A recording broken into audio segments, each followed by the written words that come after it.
And I know that Uh-huh. that term is used in a lot of different ways, but I think it's just all of the different parts of the American experience going back, mostly music-wise to the 20s, further than that, but like a lot of the stuff that was starting to be recorded in the 20s, 30s, 40s, 50s, 60s.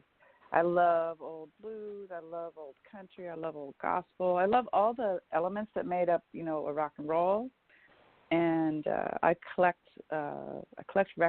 45. So I have all old doo-wop, all kinds of old rhythm and blues. I love murder ballads. It's like, so I have like a very eclectic interest in American music. And so for this record, I really wanted to bring a lot of the different tones from the different times that were my favorite tones and put them together the way I wanted to put them together. It's almost like putting together rock and roll in a different way with the same ingredients, for me. Yeah, definitely. And who were some of your favorite musicians growing up? Like I said, I remember when we talked last time, you mentioned the fact that you had some very eclectic tastes and some very eclectic taste in the music that you were listening to. It seems to me that you were listening to everything from some of the more current rockers to definitely some of the historical blues artists. So who were some of the musicians that got you involved in? What actually got you on this path of being a musician? I think the path that got me involved in being a musician was when I moved to LA in '88. There was like a kind of a revival in LA of just roots music. There's all kinds of stuff going on. There was rhythm and blues. The Paladins were coming through all the time. There was real strong just blues scene in LA at that time. I think there still is now, but it was really big then. There was a bunch of bands doing rockabilly for the first time, since it was different back then. There was a lot of jump blues going on. They were calling it swing music, but it was always jump blues, and just a bunch of that just made you start looking back to older artists and learning from them. I mean, I grew up listening to just kind of alt music, but I think at some point you look back and you see everything. Everything's there. Everything that you've ever listened to came from, I don't know, T-Bone Walker or like, I don't know, Hank Williams or somebody back there started it, and it just all kind of snowballed and made all the things today. Now, one of the songs one of the songs that you did, and I've got to teach you about this because I know that you're involved in a very successful and wonderful relationship and everything. But you did this song called "Pine Me," and I know that when I've read other reviews and other conversations that you talked about how that's somewhat connected to the Me Too movement and the fact that. As you put it, I think in one of your interviews with somebody that you knew a lot of women that wanted to write a murder ballad for a long time, but you just figured that this time was the right time to write this kind of ballad because of what was going on. So if you want to explain that a little bit more to us. Well, I don't really like to use the term Me Too movement because I just feel like there's so much attached to that. Like, I guess what I'm using now is like third wave feminism, or just like, it's not even that. It's just everyone is just more woken up to how all of us most of us have been poorly treated in different ways, right? And I think a lot of women and all the things that we've put up with, myself, through my life, just like letting boys be boys, kind of thing, we're all just like over it.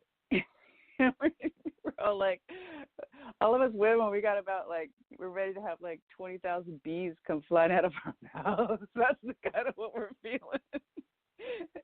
But we're trying to be cool. We're trying to be cool about it. But no, murder ballads have been around, they go way back in lots of different American art forms. And it's typically the man gets mad at the woman and he kills her, and he usually leaves her by the river or something like that. So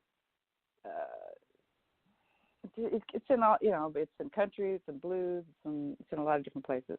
So it's an interesting type of song, and I wanted to write something like it. But so this was kind of like song starts out where he's killed the woman and she's by the river, and then she haunts him to come get her body, take her body to her family's house, do the right thing, and then she keeps haunting him because, you know.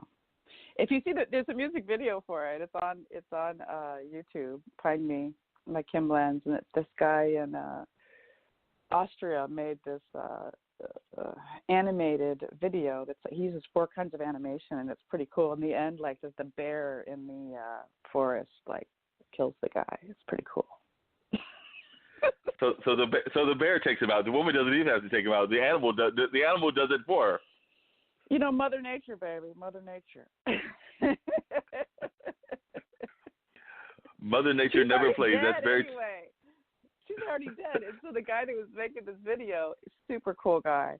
He's like, so we talked about what we wanted to do for the video, and he made it so at the end of the video, the guy went crazy.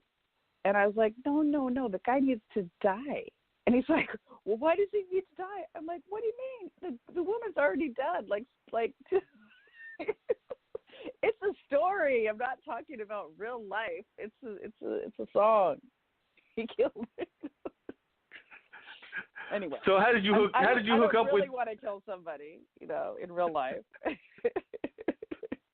That's what you say now, but I'm sure that your significant other probably thinks that sometimes that you're out to get him. I hope not. But maybe. You're probably right. So how did you hook up with this Vienna-based artist? Because I'm always fascinated by the fact that oftentimes we have these artists that will connect with each other that are in way opposite parts of the world. So how did he find you or you find him? Oh, I met him through the person that does my Americana radio, and he had done another film for one of her other clients. So it's just, you know, that's what's, you know, the internet and social media, I know sometimes for me, I'm just so fed up with it, right? Aren't we all? Podcasts are fun still. Right. But the good part of it is it is really easy to connect with people all over the world that have shared interests, and he was just so fun to work with. He doesn't speak a bit of English, but we would have these late night WhatsApp talks where we would go back and forth, and he would send me, you know, like the next 20-second installment of the video. You really should check out the video. It's very cool.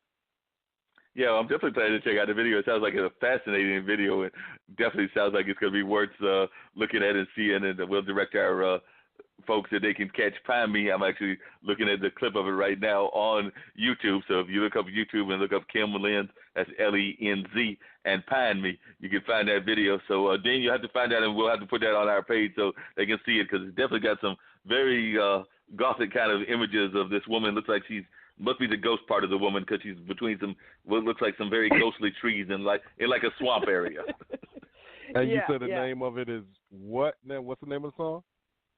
Pine, like you're pining for somebody. Me, and her name is Kim, Kimlenz. So like Lenz, like the eyeglass, but with a Z instead of the S. Okay, Pine Me, 2 words. I thought it was 1 word. That's why. All right, we get it up there. And even like the meaning of the word of the phrase "pine me," I mean, pine me is like, you know, remember, you know, like pining for someone, remember me. Also, you know, the forest, and also like pine me, and that one of the other meanings is he left her by the forest, you know, like a pine box that you put someone in when you bury them. I mean, there's like a lot of layers on this song about all kinds of different things, but mostly like, you know, I think I wanted to pay homage to murder ballads, but also I think just women, you know, we need to be taken care of, you know. Oh, yeah. Even to the point of, if you're going to kill us, at least do the, you know, like, do the right thing afterwards. I don't know. It's kind of dark humor. I get that it's dark humor, okay, but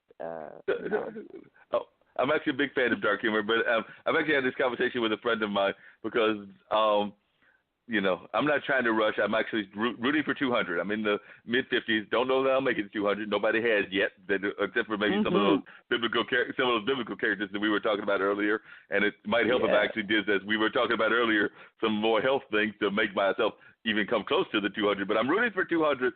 But, at the end of whatever the journey is, there will probably be what you just talked about, the box and everything for myself as well. But I've got a friend that has made it very clear that she wants to go the other way. She wants to, have ashes spread all over the place and everything.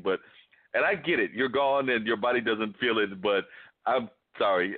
I think I'd rather go the freezing route versus having fire licking all over my body, even if the body can't feel it. I don't know how the rest of y'all feel, but I'm not really feeling that whole concept of fire. I mean, I know the other way you're going to get worms and have other things eating at you, but there's just something about fire that I'm not really feeling. I don't know. Like, I think that at some point, probably in the next 20, 30 years, they're going to be able to take your DNA and grow you a new liver and a couple of new kidneys, and that'll give you an extra 100 years. So I'm liking your thoughts. You don't even have to think about this, Hey, Dean, you've got Chrome, so they're going to just get rid of that totally. What do you think of this, Dean? Are you liking our idea? It might work. Wait, clean out the filtration system. We're all set. We're set. That's right. Just keep it going for a while and a while. One of the other things that we talked about when you called on the station over there at COM, and I wanted you to elaborate on that more because we couldn't elaborate on it much because it was a shorter interview. But we talked about the fact that, and you've alluded to it even a little bit in this conversation, about the way women are treated in the music business. So if you'll share us a little bit of your thoughts about the way you felt you've been treated and the way it is even now. Because if I remember correctly, I want to say that you kind of started your own production and everything because you were tired of the way that some of us men folks were treating you in the sense of putting you out there in terms of being a success. Well, yeah, I mean, I just think we have all kinds of social constructs, and one of them is the patriarchy. There's obviously constructs against people of different ethnic backgrounds, mixed race. There's all kinds of constructs. So we have to break them all down, right? Well, the one construct that's easy for me to think about is this construct of women not being taken seriously as artists. It's like, really, if you think about it, even when you're thinking about, you could be thinking about Ella Fitzgerald or, I don't know, Patsy Cline or whoever, like these great singers. You really think of them as singers, as beautiful women and as singers. And they didn't really write most of the music or any of the music they played. They weren't they didn't engineer any of the music that they were playing. They didn't mix the music. They didn't probably choose the artwork. They did they're almost like women have basically just been used for maybe their voices sometimes, but then also maybe you don't even really hear the woman's voice because it goes through all these filters. And it's just the fact that men have traditionally done all these jobs, Women, there's a couple women traditionally that have done some recording, some high-end recording, but not that much, and not that many players. I mean, yeah, you can pull out, this person and that person, but it's very few. So I think that for me, I don't think it's, should be all women or all men. I just feel like for the art form of music, I think that if we have it more balanced, where we have men and women doing all aspects, we're just going to get a more clear picture of the human experience, which is what art is all about, right? Definitely. And one of the other things that I remember from our last conversation and everything is that you play an instrument that may not be a stereotypical instrument for a lady, and then you come in there and you're not exactly, as you reminded me, you're not exactly the tallest person in the world.